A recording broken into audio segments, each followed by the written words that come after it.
Sa pagsibol at kasagsagan noon itong ating 8th Division World Champion na si Manny Pacquiao, ay kabila-kabila po noon itong pandaraya at panlalamang na tinamasa noon ng ating kababayan, na kung saan naranasan po nito ang pagkaitan ng tamang hatol dahil sa dalawa itong kanyang nakalaban dito sa ibabaw ng ring. Ang isa yung tagapaghatol at mismong kanyang nakalaban na si Marco Antonio Barrera. Ang masaklap pa nga po rito mga idol na nasa balwarte siya ng dalawang ito. Kaya naman home crowd advantage itong sumambulat kay Manny Pacquiao. Pero alam naman natin itong kinalabasan ng laban dahil sa hindi kasi umepektibo ang mga pandarayang ito sa ating kababayan. Hindi lang po yan, dahil noong taong 2011 buwan ng Mayo ay naganap ang laban na hindi makakalimutan ng mga Pinoy boxing fans. Ito po dahil sa kontrobersiyang knockdown na ipinataw noon kay Pacquiao nung ito po ay naitulak ng kanyang Amerikanong nakalaban na si Sugar Shane Mosley. Hindi nakita ng referee si Kenny Velez ang pagtulak na ginawa ni Shane Mosley. Ang tanging kanyang nakita ay ang pagbagsak ni Manny Pacquiao sa ginawang pagtulak ng kanyang kalaban. Kinilala bilang isang mahusay, matapang, mabilis, malakas at humble na boksingero si Pacquiao, kung saan sa kanyang prime ay hindi natin mapagkakaila na kahit sinong boksingero pang itapat sa kanya ay talagang hindi makikilala pagkatapos ng laban dahil sa maaring sapitin nito sa hindi mabasa-basang mga suntok at mga kombinasyon nitong si Pacquiao. Pero kahit na ganun katindi si Pacquiao sa kanyang prime, ay marami pa rin hindi kumbinsido noon na kayang manalo ni Manny Pacquiao sa malakas at ligalibreng kalaban. At nagbago na lamang ito nung si Pacquiao ay nakalaban ng isa sa kinatatakutan noon sa welterweight division. At ito na nga po si Miguel Angel Cotto, na isa noon sa mga kampiyon ng welterweight division at may hawak ng WBO welterweight world title. Kinaharap ni Manny Pacquiao itong si Cotto at inakyat dito sa 147 welterweight division ng walang katakot-takot at tinalo sa pinaka-impresibong paraan. Ngayon na magkaedad na nga po itong si Idol Manny, ay dito na nga po nagsimula ang mga pag-aangas ng mga kalaban, kung saan pagmamaliit ang inaabot nitong si Pacquiao sa mga kampiyon na ito. At ang isa na nga rito ay ang kampiyon noon na si Jesse Vargas. Itong si Pacquiao ay nagbalik sa kanyang pagre-retiro dahil sa na-miss di umano niya ang boxing, at sa kanyang pagbabalik ay agad-agad po nitong sinagupa ang kampiyon na si Jesse Vargas. I'm happy to be back. I feel lonely and sad when you are thinking you're not longer active with the sport of boxing. You know, I want to box, I want to continue because box. Sa laban na ito mga idol ay maraming naniniwala na hindi na kaya di umano nitong si Pacquiao makipagsabayan sa mas batang kalaban. Lalo't pat itong si Vargas ay nasa kanya na ngayong kapanahunan na kung saan ay nag-uumapaw ang kumpiyansa ng kampiyon na ito na kanya di umanong tatalunin lamang sa laban ang 8th Division World Champion na ating pambansang kamao na si Manny Pacquiao. Let's come out victorious and to show that I'm the best in the welterweight division. What have you done to prepare for Manny? What have I done? What have we done? My team and I have prepared tremendously in a great way, and we look forward to performing well because that's what we work for. You know, and this November 5th, this Saturday night, tomorrow night, we're going to give the fans a great performance, and we plan to come out victorious. We worked hard for it, and we have no doubt that that will be the outcome. Walang kaalam-alam si Vargas na hindi pa rin nawawala ang bagsik nitong si Pacquiao. Kaya naman po yung mararanasan ng kampiyon na ito ang pagkatalo na hindi niya pa nararanasan sa kanyang talang buhay. Kaya naman huwag po natin patagalin pa at sabay-sabay po natin ngayong panoorin ang highlights ng kanilang buong naging sagupaan. Sa unang round mga idol ay medyo po nagiging maingat ang ating kababayan na si Pacquiao dahil sa aminado itong si Pacquiao na malakas din itong kanyang kalaban. Kaya naman binabasa at kinakapapa ng ating kababayan ang lakas at diskarte ng kanyang kalaban sa pagbato ng suntok.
Sa pangalawang round mga idol ay medyo bumibitaw na ng matinding suntok si Pacquiao. Gusto ni Manny Pacquiao na makakuha ang round 2. Kaya lamang kasi ay desidido ang kampiyon na si Jessie Vargas na makakuha ang face ng laban. Pero hindi niya inaasahan na mangyayari dahil sa lalagapak pala ang kanyang puwetan sa lakas ng suntok na pinakawalan nitong si Manny Pacquiao.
Sa pangatlong round mga idol ay animoy hindi bumagsak ang kampiyon na si Jessie Vargas dahil sa parabang siya pa ang naging mas agresibong boksingero sa round na ito na nagpapakawala ng mga matinding suntok sa ating kababayan.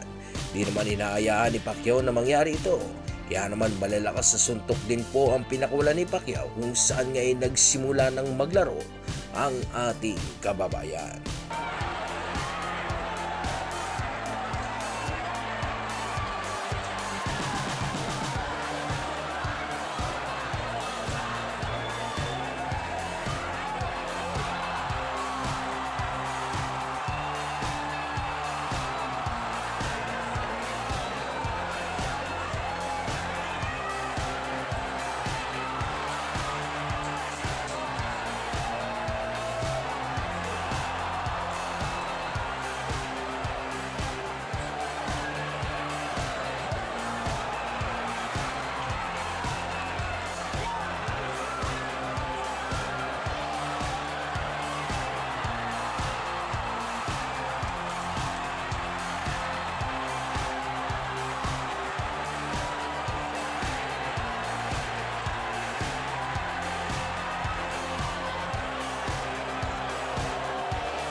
Sa round 4 mga idol ay hati na ang naging scorecards ng dalawa dahil sa parehas po kasi silang dalawang nakapagpapatama ng malalakas na suntok. Pero ang round na ito ay binigay po kay Jessie Vargas mga idol dahil sa may isang kanang malakas na suntok na naipatama itong si Jessie Vargas sa mukha ng ating kababayan.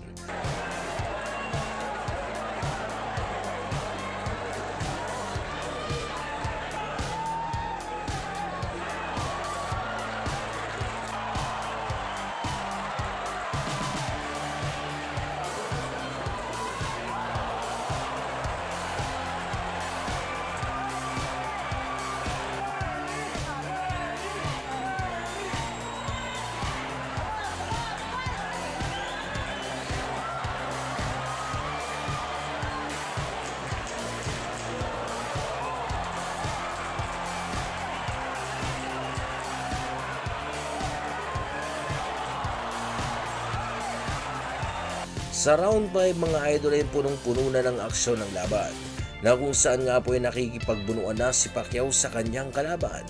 Hindi naman basta-basta nagpapadaig itong si Jessie Vargas dahil sa agad-agad po kasi itong bumabato ng maraming suntok sa tuwing pumapasok na sa kanyang depensa ang ating kababayan.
Sa round 6 mga idol ay naging maingat na si Pacquiao sa pagpasok sa depensa ni Vargas. Napag-alaman na po kasi ni Pacquiao na medyo malakas din talaga ang mga suntok nitong si Jesse Vargas na nagagawa siyang mayanig kung saan ay nawawala ang kanyang balanse. Kitang-kita po dito kay Jesse Vargas ang style nitong si Juan Manuel Marquez na kanya lang naman pong pinaggayahan na estilo para talunin ang ating pambato.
Sa round 7 mga idol ay minungkahi na po ni Coach Boboy Fernandez na hindi dapat matakot si Pacquiao sa pagpasok sa depensa nitong si Vargas sapagkat hindi nga naman daw ito isang counter puncher katulad nitong si Juan Manuel Marquez kung saan ay gumaganti nga lang naman daw ito ng suntok sa tuwing kanyang nararamdaman ang pagpasok ni Pacquiao sa kanyang depensa. Kaya naman ay nagsimula muli ang bagyo mula sa ating pambansang kamao.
Sa round 8 mga idol ay bahagya na pong sumasara ang kanang mata nitong si Jesse Vargas sa diin ng mga patama ni Manny Pacquiao. Hindi na mabasa-basa ni Vargas ang lokasyon ng mga pinanggagalingan ng mga suntok nitong ating kababayan. Kaya naman ay bara-bara na ang Jesse Vargas sa round na ito na sumusuntok na lamang sa hangin.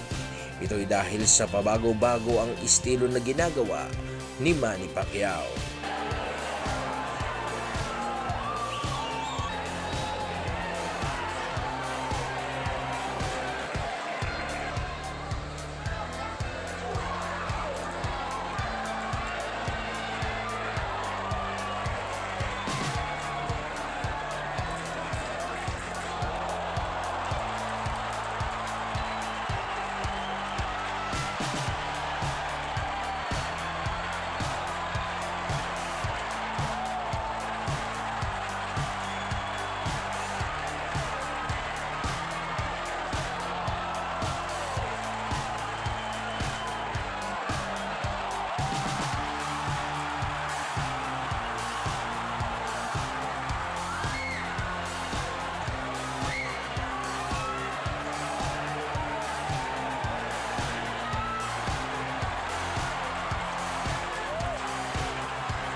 Sa round 9 mga idol ay dahil nga sa hindi natural ang estilo nitong si Vargas na ginamit sa laban na ito, ay kaya naman lubos na nahihirapan siyang makipagsabayan kay Pacquiao.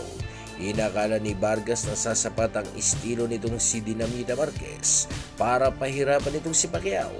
Pero hindi po may epektibo ang estilong ito na naging dahilan kung bakit hindi po magawang makatama na ni Jesse Vargas sa malikot na si Manny Pacquiao.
Sa round 10 ay gustong-gusto ni Vargas na mag-deliver ng pressure. Kaya lamang ay hindi malaman-laman itong si Vargas sa kung papaano niya nga ba ito may sasagawa. Dahil sa hindi kasi basta-basta nagpapadikta na lamang sa laban ng ating kababayan na si Manny Pacquiao. Kaya naman po sa laban na ito ay nagbistulang bata na si Jesse Vargas na sumusuntok ng wala sa anggulo.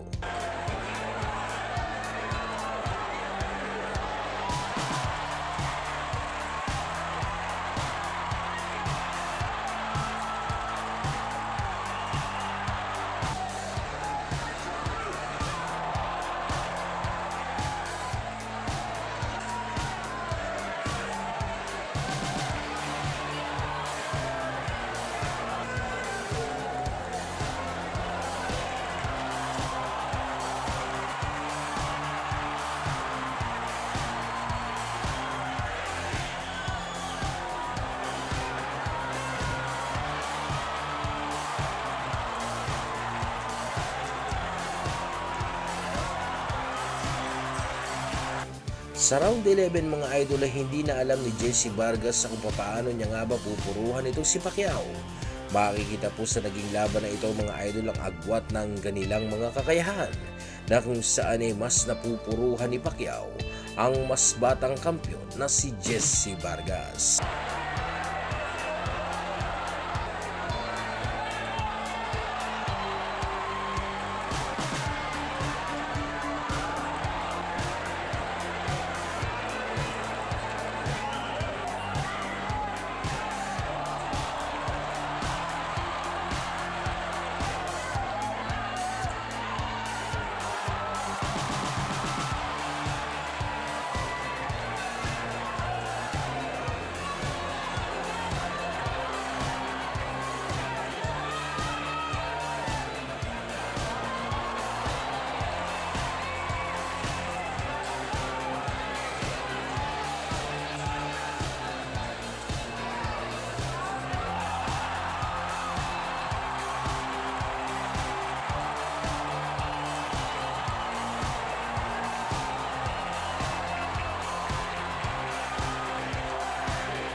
Inakala ni Vargas na siya ang nanaig sa laban nila ni Pacquiao, kung saan nga po ay nauuna pa nga po itong kumaway sa mga fans na para bang gusto niyang iparating na naniniwala siya na siya ang nanaig sa laban nila ni Pacquiao.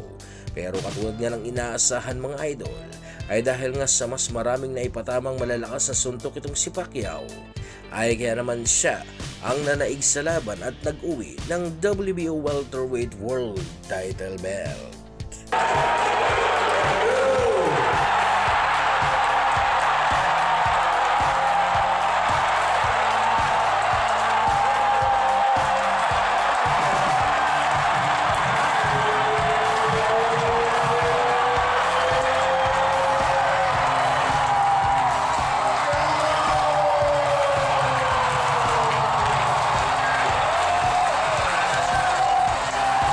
Isunod naman natin ang hindi malilimutang laban nitong si Pacquiao dito sa Amerikanong si Keith Thurman, na kung saan ay naranasan po nitong si Pacquiao ang mabatikos ang kanyang buong pagkatao, na nagtulak dito sa kanya para ilabas at ibuhos ang lahat ng kanyang nalalaman sa laban, kung saan ay ipinaranas nitong si Pacquiao sa hambog na kanyang kalaban ang pagkatalong hinding-hindi nitong malilimutan. Please welcome the longest current reigning welterweight champion, the hard-hitting, acclaimed, and undefeated WBA welterweight champion of the world, introducing Keith One-Time Thurman. Nabalot ng katahimikan ng arena sa pagpasok ni Pacquiao, na kung saan po mga idol ay nag-aabang sa kung ano nga ba ang ipapakitang kakayahan nitong si Pacquiao para dominahin ang mas bata niyang kalaban at mayabang na si Keith Thurman.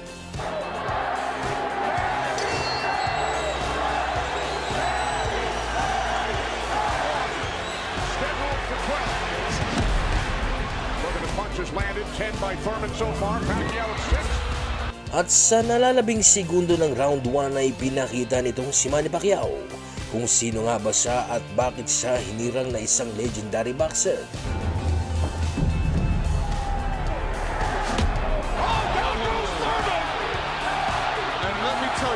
Just a quick punch.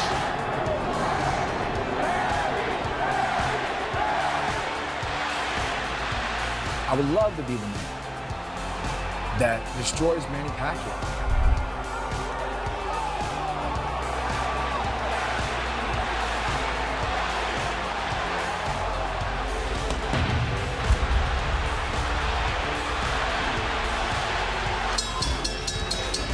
Nagmistulang batang Manny Pacquiao na nagising ng puot at galit dahil sa pagmamayabang ng batang boksingero na si Keith One-Time Thurman. Matinding pasakit itong dinulot ni Thurman sa unang 6 na rounds ng kanilang laban ni Pacquiao, na kung saan hindi niya inaasahan na may kakayahan pa ang matandang Manny Pacquiao para siya ay puruhan.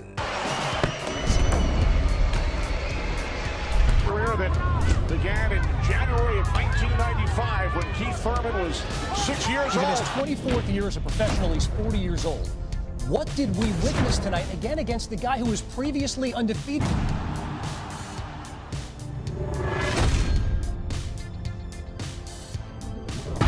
Thurman's face is really starting to show the effect. Oh, good right uppercut by Manny. Oh, and a great right hand by Thurman. Time winding down here in round 7.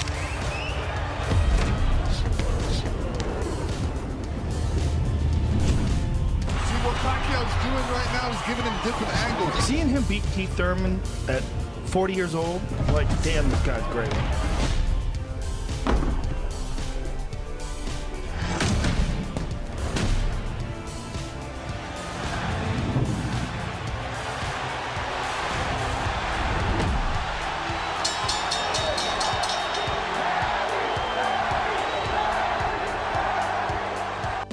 Sa laban na ito, mga idol ay nanaig si Pacquiao at hinirang bilang the oldest welterweight world champion at tinalo ang mas batang kampiyon na kailanman ay hindi pa nakakaranas ng pagkatalo. Boxing's pride of the Philippines, the ageless wonder, the one and only current WBA